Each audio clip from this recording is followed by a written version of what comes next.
Hello and welcome again to our diving deeper into John's Gospel. Now we're going to have a look at what John identifies as the second of the 7 signs that Jesus gave to prove he was who he said he was.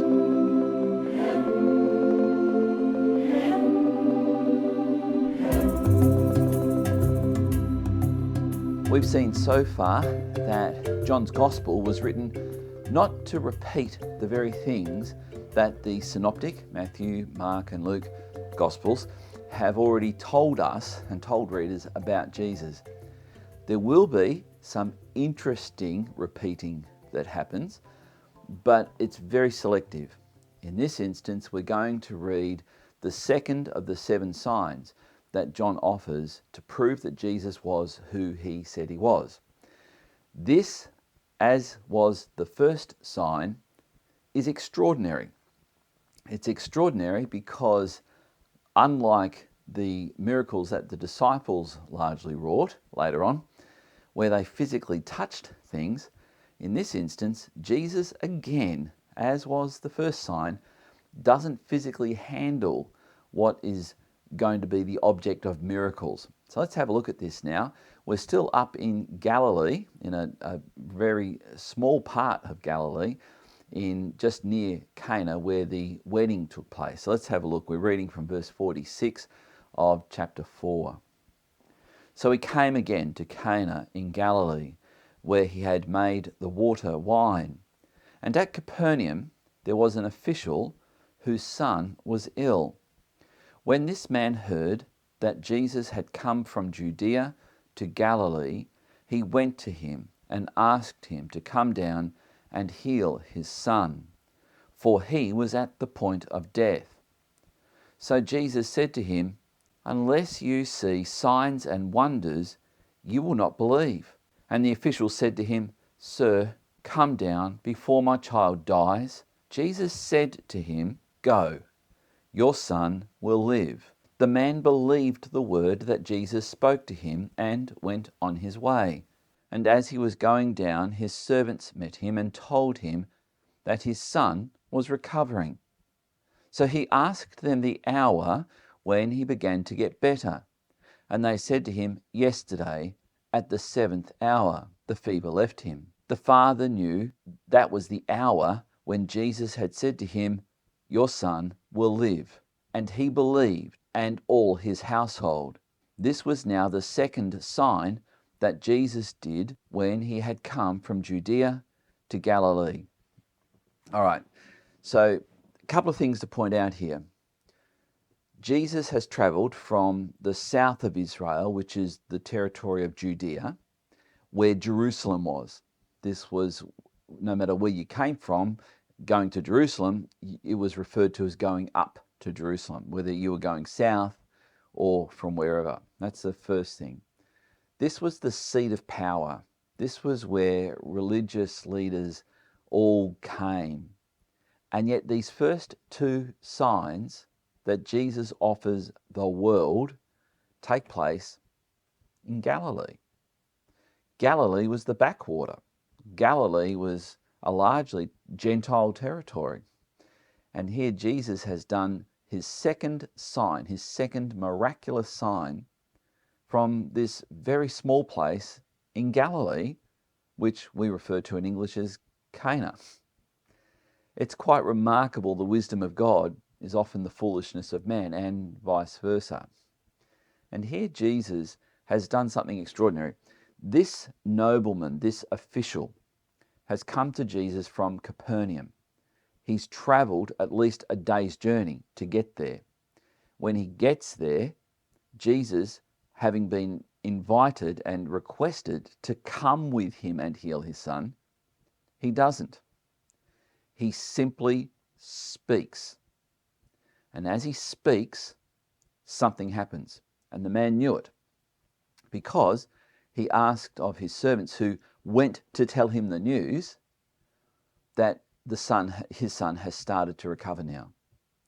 And so we see here that he inquired, when did this begin to happen? And it was exactly when Jesus said, "Your son will be well." So we see Christ is in his power is not restricted by geography, not restricted by distance. He could speak a word and it would happen, even though it was by foot at least a day's journey away.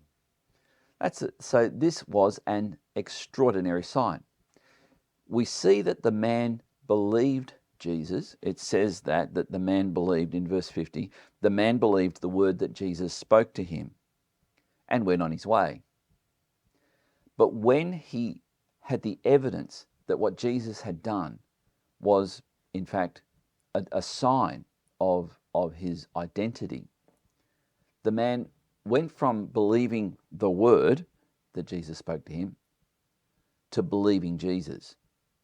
And this is going to be one of the progressions that we're going to observe through John's Gospel, where he talks about people experiencing miracles, believing that Jesus could do miracles, to then being a recipient of a miracle, they believe in Jesus, which is to say, they put their trust in him.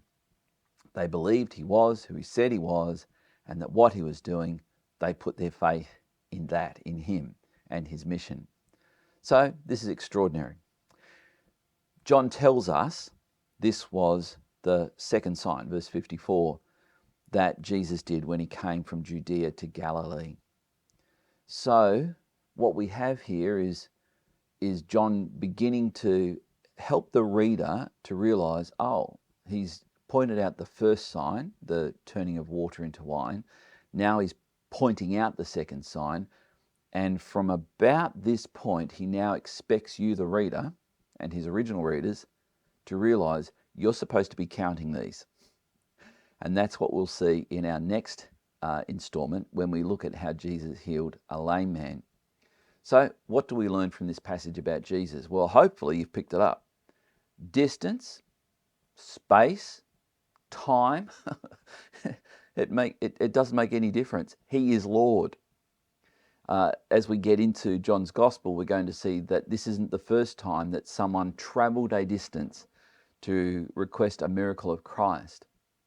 And what we're going to see is that in almost a comical way, for example, when it comes to the messengers from Martha and Mary, that they didn't even need to do it. Jesus already knew. And this tells us something about prayer. There's no special place to pray. There's no special time of day to pray. We can talk to him wherever and whenever, and he will hear us. So this should give us great confidence that we can bring our petitions and requests to him. And if we really believe him, just as Mary and Martha will have to learn, we trust him even though he doesn't play the way we thought he was going to play. He is Lord after all. And what he invites us to do, even today, is to trust him. So no matter what you're going through, no matter what difficulty or challenge you're facing, or no matter what crossroads you might be at in your life, you can right now pray to Jesus, and he will hear you, and he will answer because he's Lord. You may not like the answer, as I'm discovering in my own life right now, but instead of lifting a fist to him in disagreement, I want to encourage you to do what I'm doing right now in my life, and that's lifting a hand in worship. Let's pray. Father, I thank you for those who've joined with me now in this digging deeper, diving deeper into John's Gospel. And I pray that their hearts will be encouraged as they realise Jesus is Lord. Distance is no object. Time is no difficulty. He can do what he can do because he is Lord. And may that realisation warm the hearts of those who've joined with me now in this video Bible study, I pray. In Jesus' name, amen. Please, if you haven't yet given this a thumbs up, a like, please do. If you haven't yet become a subscriber, please subscribe. And if you haven't hit that notification bell, please do. I'd really appreciate it. And you'll see me in our next installment of diving deeper, digging deeper into John's Gospel as we look now at the third sign that Jesus did. See you then.